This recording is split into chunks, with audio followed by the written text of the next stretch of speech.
when they sort of, pick up maybe one of the ACER practice tests or something, Mm-hmm. what should they be aiming to take out of that? Yeah. So a few things. I'd say one would be the experience of sitting at some of those more exam technique-y kind of things, understanding the timing that they're going to need to use, and just an overall experience of sitting the paper, I think would be useful. Second part of it is I think it'd be useful for them to understand how the questions are going to look. Yeah. And sort of, I guess, what topic areas may appear in the way that it's going to be presented, because it is significantly different from any other tests that they will have seen in the past. Yeah.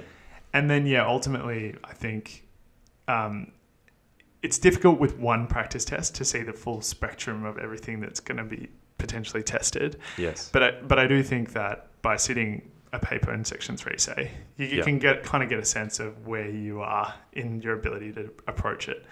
You can think of it in a simple way, like, this is above me, I can try to reason through this question, or the top end, which is ideal, is that you can reason through the question, you also understand the theory, and you're sort of at that higher plane of being able to do the question kind of without friction. Sure. So there's kind of sort of two aspects there then that students should be aiming to take away.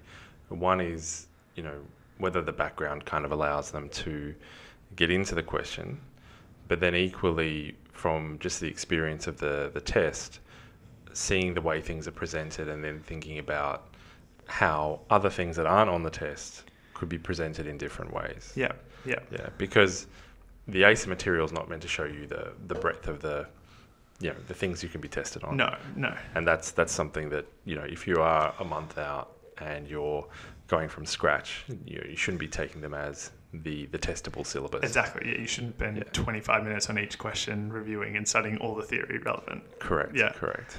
Yeah.